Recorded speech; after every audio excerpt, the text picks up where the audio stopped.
وہ نیب کو تفتیش کی اجازت دی گئی. یہ بہرحال کرین انصاف نظر نہیں آتا یہ فیصلہ بشیر صاحب کا جو احتساب عدالت کے جج ہیں. تو ناظرین اس کے ساتھ ساتھ یہ ساری چیزیں جو ہیں یہ اپنی جگہ پہ، لیکن ایک فرد جرم عائد کی ہے سپریم کورٹ آف پاکستان نے پاکستان تحریک انصاف اور chairman P T I Imran Khan صاحب پر. آپ کو یاد ہوگا کہ ایک بڑا دھرنا کیس جس میں بہت سارے لوگوں نے پھر اپنی ریویو کی اپلیکیشنز واپس بھی لی تھی، تو اس میں چیف جسٹس صاحب جو ہیں انہوں نے 4 صفحات پر مشتمل اپنے تحریری حکم نامے میں یہ کہا ہے کہ فیض آباد دھرنے پر احتساب نہ ہونے سے سانحہ 9 مئی دیکھنا پڑا. سپریم کورٹ نے ماضی میں ساز باز سے درخواستیں مقرر نہ ہونے کو تسلیم کیا. سپریم کورٹ اتنے سال کیس مقرر نہ کرنے پر ذمہ داری قبول کرتی ہے.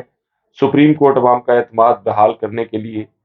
ہیر پھیر تسلیم کرتی ہے. سپریم کورٹ قرار دیتی ہے کہ ماضی کی غلطیاں نہیں دہرائی جائیں گی. سپریم کورٹ نے فیض آباد دھرنا کیس کی سماعت جو ہے وہ بدھ کو کی تھی، اور تو اس کا حکم نامہ جاری کیا، اور اس میں یہ بھی کہا گیا کہ جی فیض آباد دھرنا کیس کا فیصلہ پرتشدد واقعات کی نشاندہی کر رہا تھا، اور کیس کا فیصلہ مستقبل کے خدشات کو واضح کر رہا تھا. کیس کو مختلف حکومتوں نے 5 سال تک نظر انداز کیا. 9 مئی کے واقعات کا بھی اس میں چیف صاحب نے حوالہ دیا، اور یہ بھی کہا کہ جی 9 مئی کے واقعات جو ہیں وہ بھی اس کی وجہ یہی ہے کہ فیض آباد دھرنا کیس کا چونکہ جو کچھ کہا گیا تھا اس پر عمل درآمد نہیں کیا گیا. بنیادی طور پر یہ چارج فریم کیا گیا سپریم کورٹ آف پاکستان کی جانب سے، اور میں یہ سمجھتا ہوں کہ قاضی فائز عیسیٰ صاحب نے بیانڈ دی جورسڈکشن جا کر ایک بالکل میں سمجھتا ہوں سیاسی بات انہوں نے اپنے فیصلے میں کی ہے، جو جس کے کرنے کی اجازت ان کا منصب ان کو ہرگز نہیں دیتا.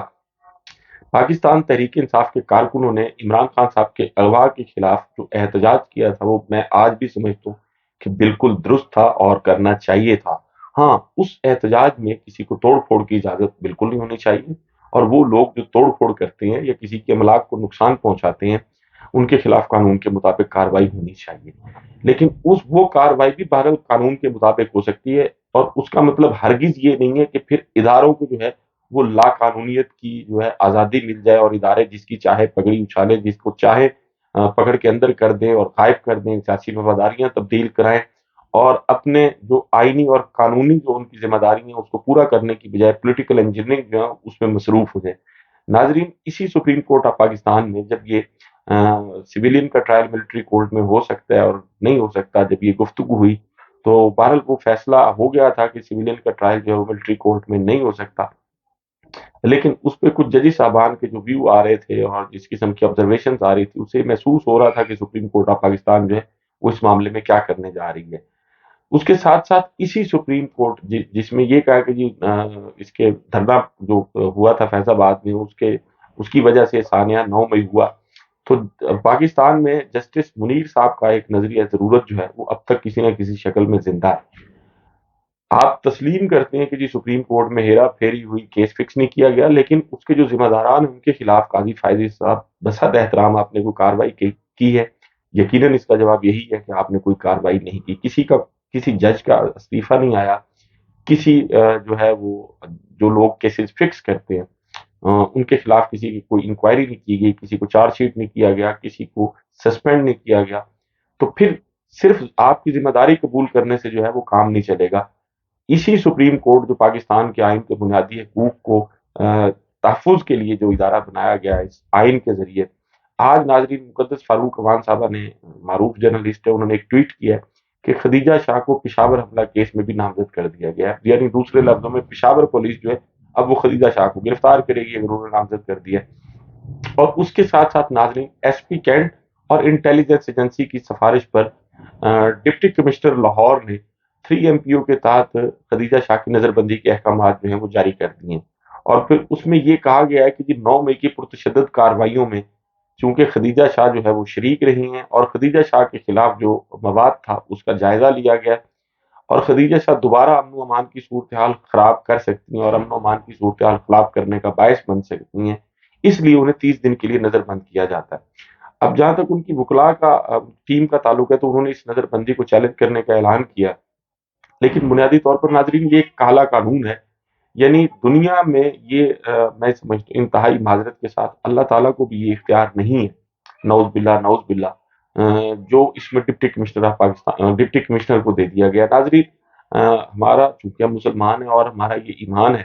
کہ ایک روز محشر ہوگا اور اس دن ہر کسی کو اپنے اعمال کا جواب دینا پڑے گا، اور سزا دینے سے پہلے یقیناً یہ بتایا جائے گا اور انسان کے اعضاء بھی گواہی دیں گے کہ انہوں نے یہ جرم کیا۔ لیکن یہاں ڈپٹی کمشنر جو ہے وہ ایک ایجنسی کی طرف سے رپورٹ پر کسی شخص کی نظر بندی کے احکامات جاری کر دیتا ہے اس کو سماعت کیے بغیر۔ اب اگر ایک ایجنسی کہتی ہے کہ جی ہمیں ایک شخص سے یہ خطرہ ہے، تو پھر اس کو بھی سماعت کیا جانا چاہیے جس سے خطرہ ہے۔ ایک ایسی خاتون جو مسلح نہیں تھی 9 مئی کو، اور اب وہ 6 مہینے سے زائد ہو گئے ہیں اس کو وہ زیر حراست ہے، اس سے لاہور کا جو ہے وہ امن و امان خطرے میں پڑ سکتا ہے۔ یہ ڈپٹی کمشنر اور جو انٹیلیجنس ایجنسیز ہے یہ ان کی رپورٹ ہے، پولیس کی یہ رپورٹ ہے۔ تو یہ کتنی سٹوپڈ سی سوچ ہے اور کتنے سٹوپڈ کام کیے جا رہے ہیں اداروں کی جانب سے۔ اور پھر یہ بھی کہا جاتا ہے کہ جی اداروں پر تنقید نہ کیجیے، تنقید نہیں، آپ کے خلاف تو جو ہے وہ مقدمات درج ہونے چاہیے، اختیارات سے آپ نے تجاوز کیا ہے، اور لوگوں کو جو ہے وہ پاکستان میں آپ نے سیاسی وفاداریاں تبدیل کرنے کے لیے جو ہے آپ نے ایک ٹول کا کردار ادا کیا، اور آپ کو ان جرائم کی جو قیمت ہے وہ بہرحال ایک نہ ایک دن چکانی پڑے گی۔ ناظرین، اس کے ساتھ ساتھ پاکستان تحریک انصاف کی جانب سے ایک اور بڑی دلچسپ بھی اور کسی حد تک ایک بڑی اہم پیٹیشن جو ہے وہ فائل کر دی گئی ہے پشاور ہائی کورٹ میں۔ موزم بٹ ایڈوکیٹ ہے جنہوں نے پاکستان تحریک انصاف کی جانب سے یہ پیٹیشن فائل کیا، اور انہوں نے کہا کہ جی پاکستان کے آئین کے آرٹیکل 218(3) کے تحت، اب 218(3) جو ہے وہ بھی میں آپ کے سامنے رکھ دیتا ہوں اس کا اردو مفہوم، کہ 218(3) جو ہے وہ کیا کہتا ہے کہ 218(3) کے تحت ناظرین اس کا جو اردو مفہوم ہے وہ یہ ہے کہ الیکشن کمیشن کا یہ فرض ہوگا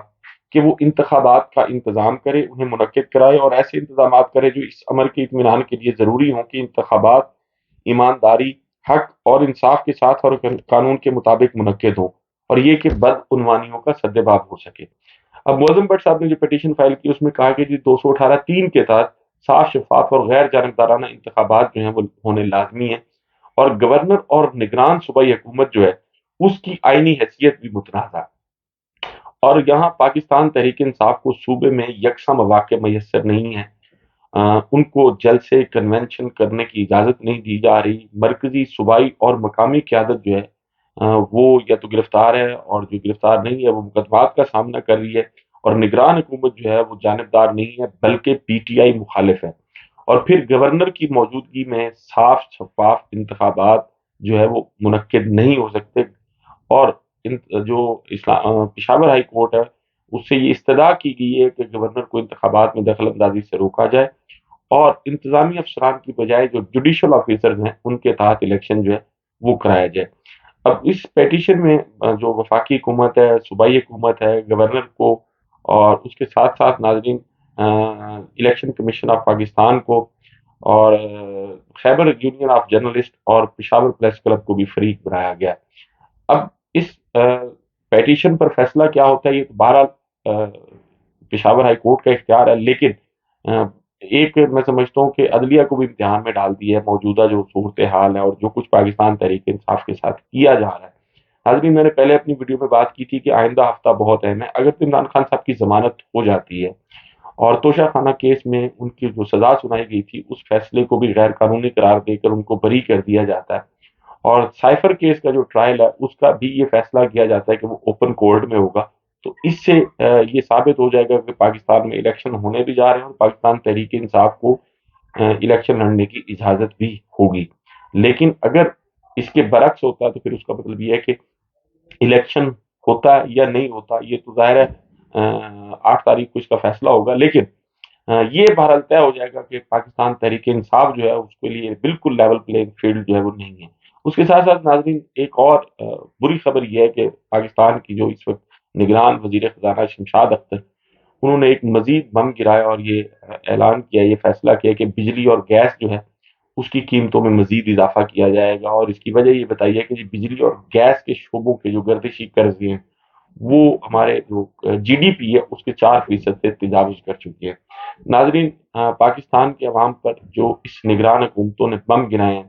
اللہ جانے وہ کہاں جا کے یہ سلسلہ روکے گا، لیکن میں یہ سمجھتا ہوں پاکستان میں جو کچھ بھی ہو رہا ہے پاکستان کی عدالتیں اس میں برابر سے زیادہ کی جو ہے وہ حصہ دار ہے۔ انتہائی معذرت کے ساتھ میرا اپنا تعلق بھی چونکہ شعبے کے ساتھ ہے، میں بطور وکیل 17-18 سال سے بہت ساری چیزیں دیکھ رہا ہوں، اور عام لوگوں کی نسبت ہم اس کے اثرات جو ہے اس کا ہمیں زیادہ بہتر پتہ چلتا ہے۔ تو پاکستان میں چونکہ عدالتوں کی ذمہ داری ہوتی ہے کہ انصاف جو ہے وہ ہونا چاہیے، آئین اور قانون کے مطابق فیصلے ہونے چاہیے، لیکن پسند ناپسند اور طاقتور لوگوں اور طاقتور اداروں کی ماں پر جو کچھ کیا جا رہا ہے اس ملک میں،